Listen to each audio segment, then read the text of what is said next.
Okey, Assalamualaikum warahmatullahi wabarakatuh. Apa khabar semua? Diharapkan anda dalam keadaan sihat sejahtera hari ini. Bertemu kembali bersama dengan saya Firman Hajmah. Dan hari ini saya akan berkongsi sesuatu dengan anda. Catatan ataupun video yang sangat menarik. Kita akan menyelusuri ataupun balik jelajah Madinah di era Rasulullah sallallahu alaihi wasallam. Boleh? Kalau anda bersedia, mari kita tengok apa yang akan berlaku. InsyaAllah benda ini akan memberi satu gambaran yang jelas ya. Okey, ini adalah satu lakaran yang dibuat oleh developer 3D daripada Pakistan. Dan anda boleh lihat inilah gambaran sebenarnya berasaskan daripada info-info dan hasilnya begini.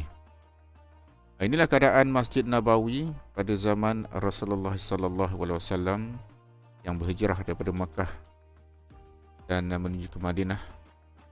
Dan inilah satu tapak masjid yang juga merupakan pusat pemerintahan khalifah di Madinah. Rasulullah membeli tanah ini daripada adik-beradik golongan Ansar ini untuk dijadikan tapak masjid. Tiangnya dibuat dari pokok kurma atau batang kurma tu, kemudian atapnya diletak daun kurma, dan ada 3 akses iaitu Babul Jibril, Babul Rahmah dan Babul Nisa. Okey, pada awalnya Masjid Nabawi ini. Okey. Dan di sini juga ada Al-Suffah, ahli Suffah yang duduk untuk beribadah di belakang tu. Kalau anda biasa pergi di Madinah, di belakang letaknya satu tempat di mana golongan ahli Suffah duduk di situlah. Ahli Suffah ni antara mereka yang agak kurang berada, tidak berada pun. Dan Nabi Muhammad selalu menyedekahkan, beri makanan kepada mereka lah. Dan inilah Babul Jibril, Masjid Nabawi. Dan pintu ini biasanya masuk oleh Malaikat Jibril untuk menyampaikan berjumpa dengan Nabi Muhammad SAW. Ini tempat solat dan majlis. Anda boleh tengok di sini, ini batang-batang kurma lah ni. Batang-batang kurma, dan lantainya memang lantai yang special. Lantai special ni ialah lantai yang beralaskan tanah. Beralaskan tanah. Dan dinding-dinding ini kalau anda lihat dibuat daripada tanah liat. Tapi mungkin cara pembuatan pembikinannya, kalau anda pernah pergi di Arab Saudi, mereka meletakkan tanah liat ini dicampur dengan jerami. Ini Babun Nisa. Okey. Itu untuk wanita lah, mungkin lah. Anda boleh tengok ini adalah keadaan di luar masjid. Sungguh indah keadaannya. Dan di belakang sana ada bukit lah, berbukit. Dan di Madinah ini juga ada Bukit Uhud. Kalau anda ingat, Bukit Uhud berada di Madinah. Suatu perang Uhud yang berlaku di situ di antara pihak Muslim dan musyrikin. Dan anda boleh lihat ini juga kawasan persekitaran kawasan masjid dengan rumah-rumahnya agak unik ya. Rumah dekat sana dia tak adalah berbumbung macam rumah kat kita ni. Rumah dekat Malaysia ni berbumbung kan, macam-macam color ada. Tapi di sana agak unik kerana tak ada bumbung. Dan dia lebih kepada slack lah, slack. Mungkin faktor keadaan cuaca lah. Okay. Menarik ya. Rumah dahulu pun dah macam ada double story, 2 tingkat. Ini adalah rumah Saidina Uthman bin Affan. Cantik, ada tangga lagi naik ke atas. Ini adalah ilustrasi ataupun reka bentuk 3D hasil daripada maklumat-maklumat bacaan.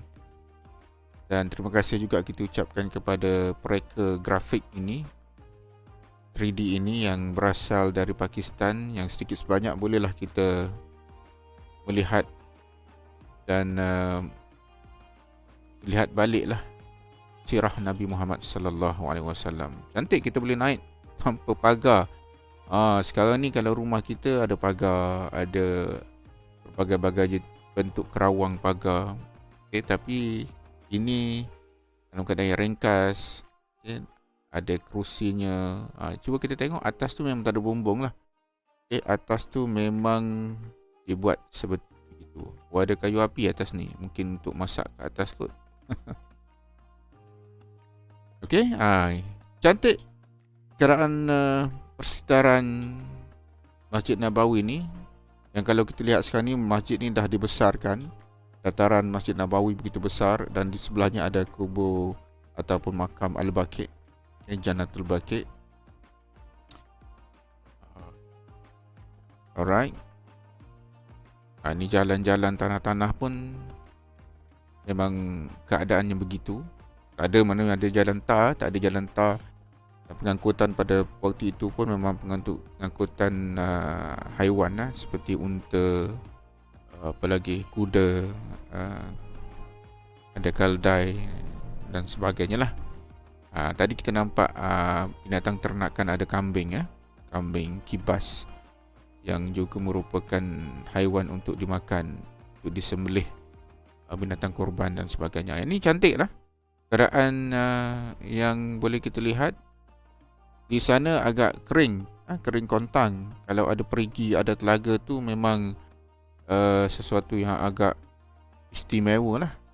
Kalau anda pernah pergi di Madinah, di sebelah Masjid Quba itu ada telaga Izik, telaga Izik, yang menempatkan di situlah Nabi Muhammad setelah berangkat hijrah, dia singgah ke rumah sahabat dan minum air di situ dan mengambil wuduk dan bersolat di sekitar itu.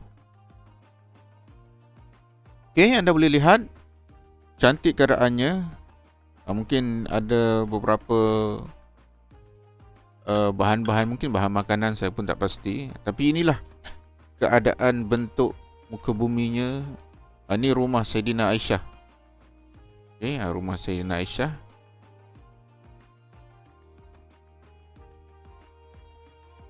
Yang ringkas saja. Kalau kita tengok memang ringkas lah. Tapi itulah keadaan sebenar pada ketika itu. Yang penting dakwah. Yang penting bagaimana kita nak menyampaikan agama ini kepada umat. Ini rumah Sayyidina Saudah radhiyallahu anha juga. Mungkin di kawasan dia dekat-dekat je lah. Dekat-dekat.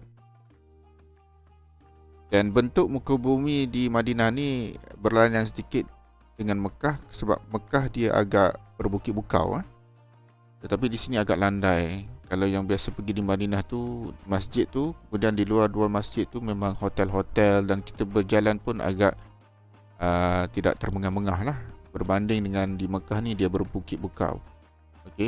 Lepas saja, sebab Mekah itu di Kaabah, kawasan Kaabah itu pun merupakan lembah, lembah. Jadi kalau hujan berlaku, akan cepat berlakunya banjir. So saya rasa setakat ini dulu. Terima kasih kepada anda yang sudi untuk bersama dengan saya. InsyaAllah kita akan bertemu lagi di lain masa untuk melihat lagi benda-benda sejarah ini yang boleh memberi suntikan dan menjentik jiwa kita untuk mengingati Rasulullah sallallahu alaihi wasallam. Kita jumpa lagi. Dan selamat berpuasa, selamat melakukan ibadah-ibadah lain di bulan yang barakah ini. Assalamualaikum warahmatullahi wabarakatuh.